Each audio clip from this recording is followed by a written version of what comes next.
Thanks, Anthony. And just to reiterate, well done everyone for sticking it out to the very last session of a very enjoyable but very long 3-day conference.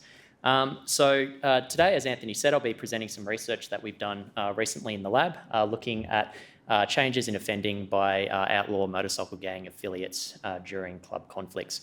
Now, I will point out at the outset that this research has been led by Tim Cubitt. So you've probably all seen Tim Cubitt a lot today. This will be, I think, the 4th research piece that he's had presented just on day 3 of the conference. So clearly we've decided to make day 3 a bit of a Tim Cubitt showcase. I'll be presenting this research today, and Tim and I have been working on this alongside Anthony Morgan, the soccer lab manager. Now, I think this research, which hopefully will come out in the next few months, is quite timely given what we've seen in Sydney in particular of late, with a number of high-profile murders and attempted murders that involve OMCGs and conflicts between OMCGs and between other criminal underworld figures. So I think the findings are quite timely for that reason. And while I think that I probably won't be telling the law enforcement folk in the room much of what they don't already know, certainly based on their own experience and expertise. I think these findings do provide an empirical complement to that experience and expertise, and I guess some degree of quantification of the trends that they probably already see in a lot of their day-to-day work. So as we're all aware, OMCGs have grown and proliferated from their inception in the 20th century in the US, and we now have hundreds of OMCGs with thousands of chapters across many areas of the world. Here in Australia, Intel suggests that we have a little under 40 OMCGs with hundreds of chapters across every state and territory. Now, critically, OMCGs haven't always spread or coexisted peacefully, and indeed the brawling and the fighting, the infighting and the fighting between OMCGs has become almost synonymous with these clubs in the public imagination, and there are a number of high-profile brawls that we've seen in the news over the last 15 to 20 years that come to mind. Now, there are a number of reasons why OMCGs might come into conflict with one another, and these reasons are often quite complex and quite nuanced.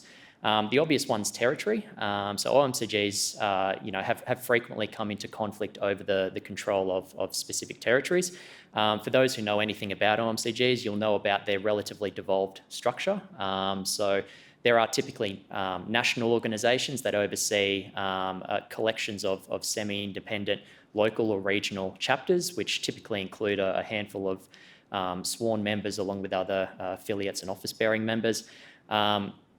These chapters are quite protective of the territories, the regions that they occupy, and don't typically take kindly to other or to chapters from other clubs setting up anywhere in their territory or too near to it. So we have quite often in the past seen conflicts between OMCGs emerge over control of specific territories. And in this sense, I guess they can be quite similar to street gangs in the US in that they, at the chapter level anyway, can be quite parochial and quite protective of their local territories. But in addition to those territorial conflicts, we've also seen conflicts between OMCGs in Australia and internationally emerge over what are sometimes quite petty and quite personal grievances between particular, often high-profile or very senior members of 2 or more OMCGs. And again, while these grievances can start off as quite personal and on quite an individual level, they can gradually grow to suck in the clubs of members involved in that grievance and can lead to or can have broader implications in terms of pulling those clubs into conflict with each other.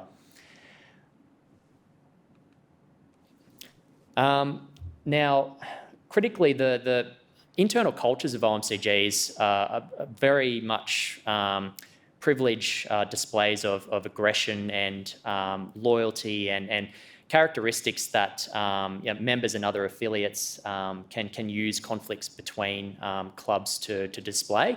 So these can become opportunities for members to signal their loyalties to the club, to reaffirm their loyalties to the club and to each other, to display the kind of aggressive bravado that these clubs privilege and that these clubs encourage in their members. So in many instances, while there might be other factors underpinning a conflict, these conflicts can be seized on by rank and file members and even more senior members for more symbolic reasons, as opportunities to signal and to reaffirm their bonds and their shows of loyalty to the club, and also their bonds with each other. And just finally, as we've seen OMCGs move more and more into higher level criminal enterprises, drug trafficking and whatnot, we've seen conflicts between OMCGs pop up as a result of disagreements or conflicts regarding these illicit enterprises. So control of illicit markets or illicit commodities within specific areas, drug debts or transactions gone bad and so on. So there are a number of reasons why OMCGs come into conflict, both more material in terms of, again, control of illicit commodities or markets or control of territories, but also for more symbolic or personal reasons. Now, as I've alluded to, rivalries between OMCGs can or have frequently escalated into out-and-out brawls and have sometimes extended into more protracted conflicts or, as they're sometimes known, wars, inter-club wars, which can, in some cases have lasted for years. And there are a number of prominent national and international examples of that. Now, importantly, these club conflicts have important implications for law enforcement in that they can alter the threat environments, can alter the contexts within which law enforcement carry out many of their tasks and duties, and in many ways can create a higher risk environment and put law enforcement under more intense pressure, given the likely increases in certain forms of offending that we'll probably see as a result of these conflicts. And indeed, we've got a number of Australian studies which draw on public source information and are quite qualitative, often quite anecdotal or even biographic, which point to the increases that we see in certain forms of offending with the onset of a conflict between two or more OMCGs. But what we're lacking is that, I guess, that quantitative element, that quantitative research, which actually tries to measure increases in certain types of offending with the onset of a club conflict and gauge the magnitude of that increase.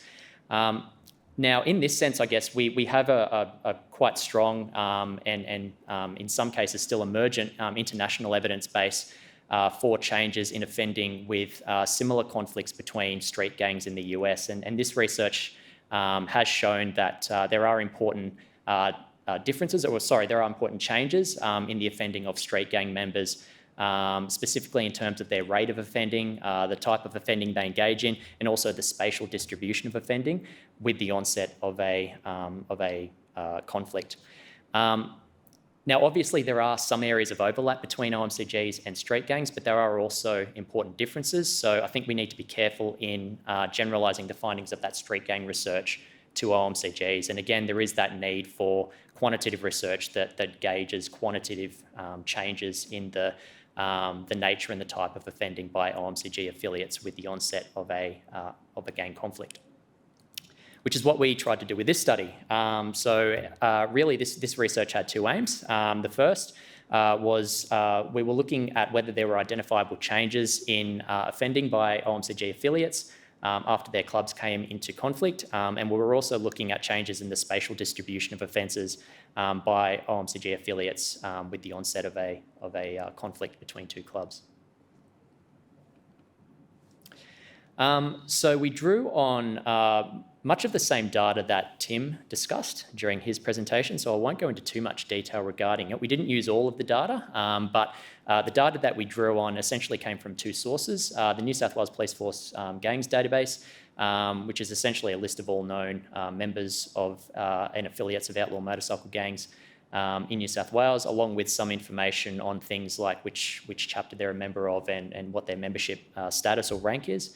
And this information was joined with recorded offence information from the New South Wales Police Force computerised operational policing system, or COPS. And as Tim and Anthony said during Tim's presentation, this was effectively charge data or offences for which they were proceeded against in some way. And this gave us, that says apprehension histories. That should say charge histories for all known OMCG affiliates in New South Wales between January 1998 and February 2020.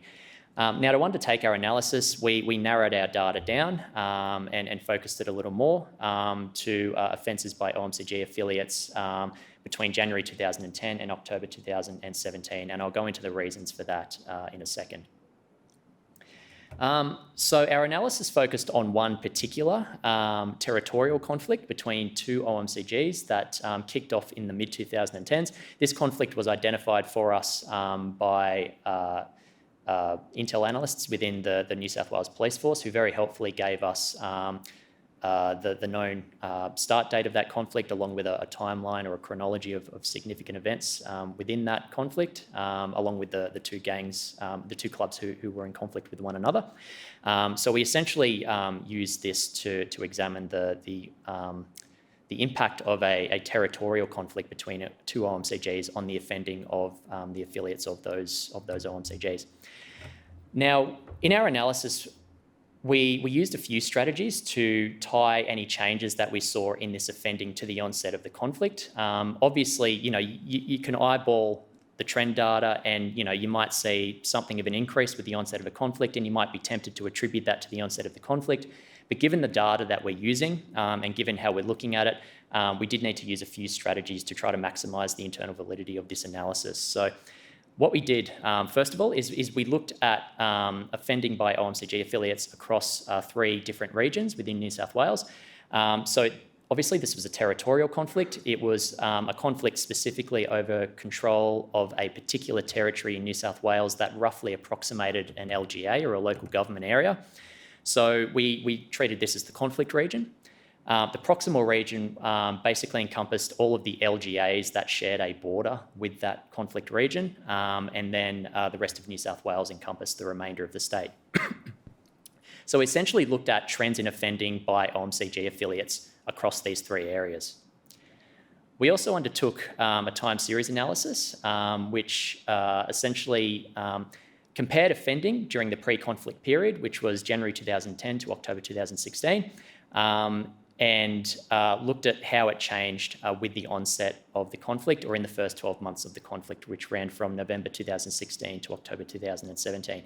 Now, what we did is we forecast what we might expect to see in terms of monthly offence frequencies during the conflict period based on what we saw in the pre-conflict period. And then we compared that forecast against what we actually saw in terms of monthly offence frequencies. Now, the forecast obviously is we have 95% confidence intervals wrapping around that forecast. Obviously, because it's a prediction, we need an idea of how much confidence we can have in that prediction, which the 95% confidence intervals give us.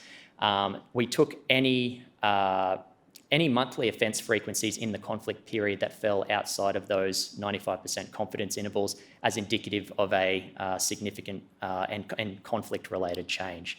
I'll talk through a little more about those forecasts and how we analysed that data in a second.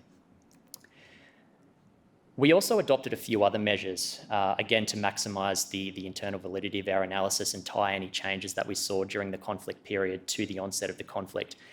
So first of all, we limited our analysis to what we considered to be conflict-related offences. Now, these are offences that you would reasonably expect, and that, based on the chronology of offending that New South Wales Police very helpfully gave us, we had reason to expect would increase with the onset of a conflict. So these are obvious offences like violence, acts of property destruction, weapons offences, certain public order and driving offences. Again, these are mostly offences that you would reasonably expect to contribute directly to the conflict, but in some cases you might also expect to increase as part of the intensified criminal milieu that kind of emerges as part of that conflict. So I guess an obvious one would be domestic violence. You might expect rates of domestic violence to increase during a conflict, given that members are under all sorts of additional stresses. They're operating in kind of more violent environments and so on. So they're the kinds of offences that we treated as conflict-related offences. Those were classified based on the Australian-New Zealand Standard Offence Classification. We also compared changes in offending across OMCGs that were and were not involved in the conflict. So in addition to looking at the two OMCGs who were in conflict with each other, we also looked at trends in the offending of affiliates of OMCGs who weren't involved in the conflict. And finally, we compared conflict-related offending to general offending across the pre-conflict and conflict periods. Now, the logic underpinning those latter 2 points is we're dealing with recorded crime data here, and we need to account for the fact that any changes we're seeing in that conflict period might be due, at least in part, to changes in how law enforcement are approaching affiliates of these OMCGs. It's very we know that New South Wales Police were aware of this conflict, and there is a possibility that with that awareness came an intensified attention and intensified enforcement activity focused on members of that OMCG, which could in turn have driven up their rates of recorded offending in creating a detection effect. So those latter two measures there, we incorporated into our analysis to account for that. Regarding the third point, if increased law enforcement attention is driving any change in their offending during the conflict period, then we would expect to see similar changes in general offending to those in conflict-related offending. The second point there, I guess, it's designed to account for any kind of broader changes in law enforcement approaches to OMCGs in general across the state. So there are a number of measures there that, again, we adopted to maximise the internal validity of our analysis and to tie, with as much confidence as possible, any changes that we saw in the offending of OMCG affiliates to the onset of that conflict. So moving now to the results, and I'll start off with a descriptive overview of what we saw across the three regions, the conflict, proximal, and the remainder of the regions in New South Wales.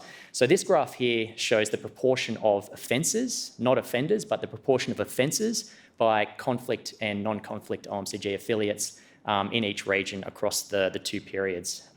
So looking at the two bars on your left there, to the furthest left on the graph, you'll see that during the pre-conflict period, 12% of offences that were attributable to affiliates of the OMCGs who came to be involved in the conflict were recorded in the conflict region. 9% were recorded in the proximal region, and then 3/4 were recorded across the rest of New South Wales. Going back to the far left of that graph, if you look at what happens to their recorded offending with the onset of the conflict, that jumps up to 32%. So 32% of offences attributable to affiliates of the conflict OMCGs occurred in the conflict region during the conflict period. So there's a doubling in terms of that percentage, or percentage points rather. And then, there's a drop in the proportion of offences occurring across the rest of New South Wales. Now, going back to the left of the graph, if we look at the offending of non-conflict OMCGs in the conflict region, we don't see an increase of the same magnitude. And indeed, we see comparative stability in the proportions of offending for non-conflict OMCGs within the conflict region, but also for both sets of OMCGs across the rest of those areas, again with the exception of conflict OMCGs for the rest of New South Wales. So this is basically suggesting that there was an increase in offending with the onset of the conflict by affiliates of the OMCGs who came into conflict. I know I'm saying conflict a lot, I do apologise, but it's, I don't have the communication skills to avoid it entirely.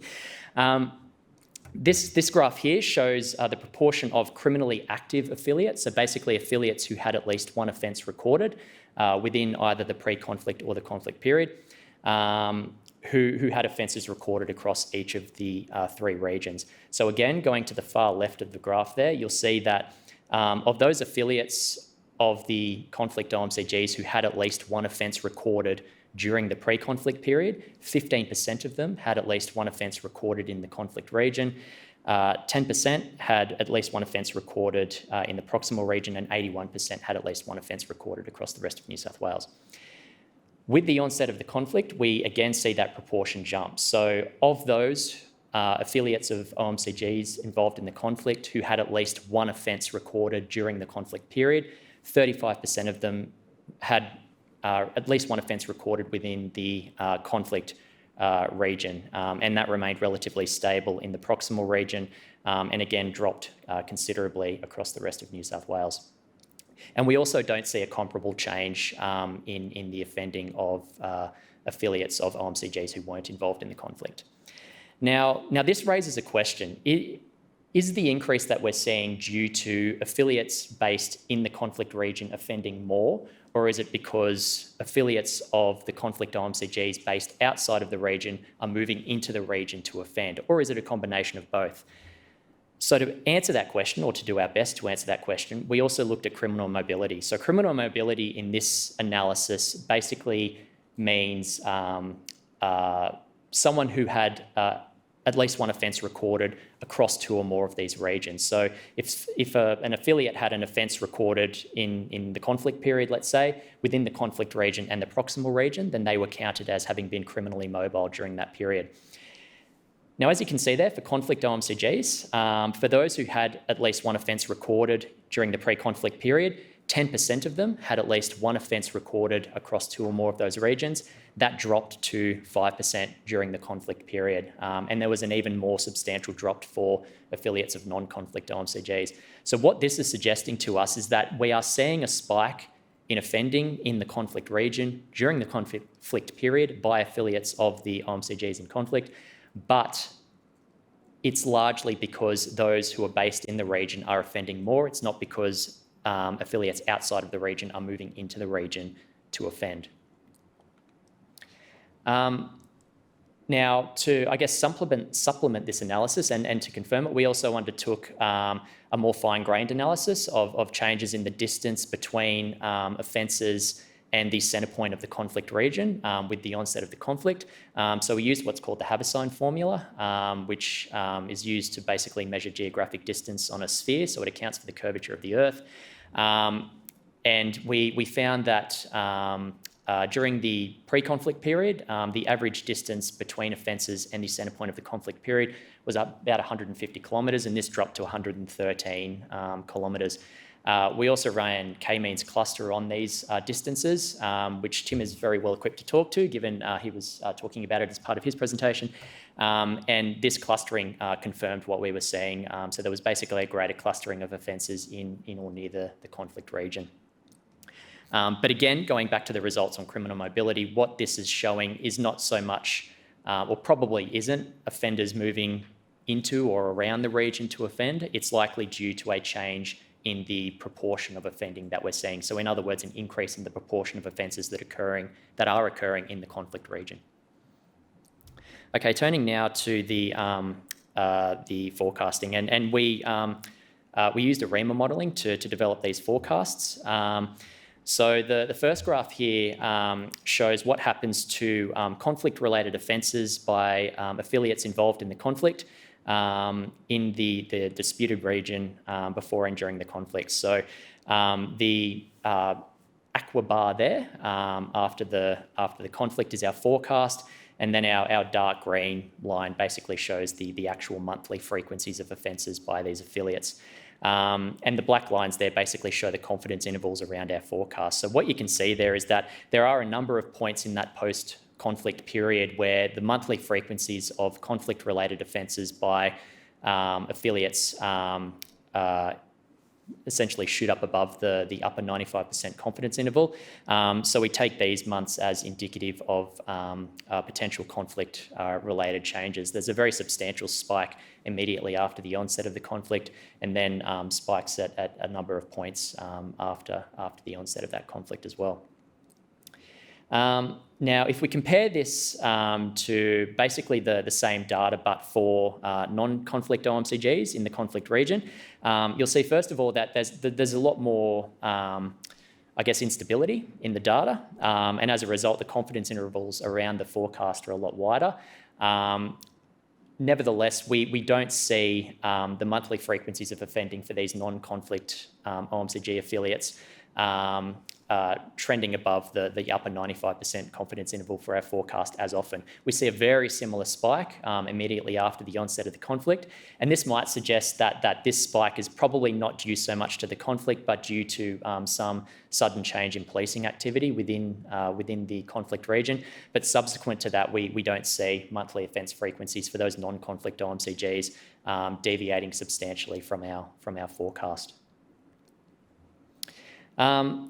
Now, this here shows what happens with general offending for OMCGs involved in the conflict across the observation period. So again, there's a little bit more instability in the pre-conflict data.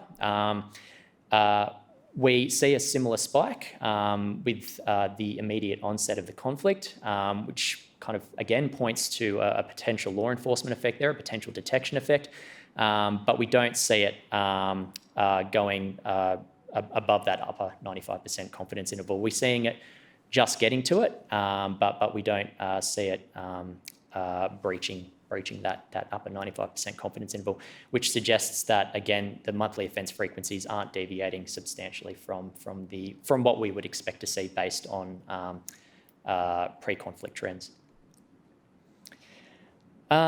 So these next two graphs just show the trends in offending for the conflict OMCGs across the proximal region and the rest of New South Wales.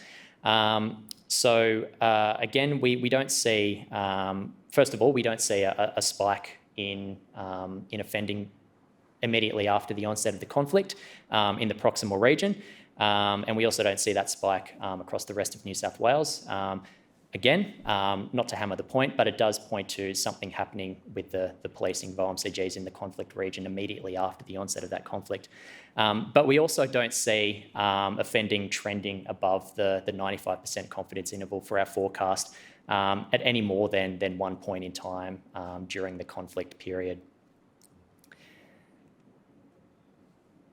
So, to wrap up, the results generally suggest that the onset of the conflict was followed by a short-term increase in conflict-related offending, but this short-term increase in conflict-related offending was or appeared to be limited largely to the conflict region by affiliates of the OMCGs involved in the conflict and who were based in the conflict region. So in general, what these results are pointing to is a short-term increase in offending that's relatively localised. That's localised by region and that's localised by OMCG, which we would largely expect to see given that this was a territorial conflict. So as opposed to other kinds of conflicts which might draw in OMCGs at large and which might lead to wider ranging changes across the state or across multiple jurisdictions, the territorial nature of this conflict probably kept any changes in offending quite focused to that region and to the clubs involved in that conflict. Now, as I said at the start, these conclusions probably aren't telling law enforcement anything that they don't already know from their own experience and expertise. But I think there is value in quantifying it. It provides a stronger empirical basis for their experience and expertise. And also in quantifying it, it begins to, I think, give some idea as to what additional resource allocations are likely to be needed with the onset of such a conflict, and also the extent to which they should be targeted in terms of chapter or club, and also in terms of geography and time. Now, I've hashed on about it a little bit throughout the presentation. It is critically important in these types of analysis to account for changes in law enforcement response, and I've gone at length through the measures that we've used to do that. certainly very early on in the conflict, there does appear to have been a law enforcement effect, a detection effect, but the spikes that we were seeing later on in the first year of that conflict do point to a conflict-related change in offending. So, while we can't completely separate out that law enforcement detection effect from real changes in conflict-related offending, I think the results do certainly point to at least some conflict-related change in actual offending. I just want to finish on one more methodological point. Obviously, we're focused on one particular conflict here and one particular kind of conflict, a territorial conflict. As I said at the start, there are multiple reasons why OMCGs might come into conflict. So I guess I want to finish on the point that we need to be careful in generalising these findings to other kinds of OMCG conflicts and trying to draw conclusions on the basis of these findings around what changes we're likely to see with other kinds of OMCG conflicts. So as I said at the start, this research is wrapping up and we hope to have it out in the next few months. So please do keep an eye on the ARC website for that publication. But happy to take questions now. Thank you.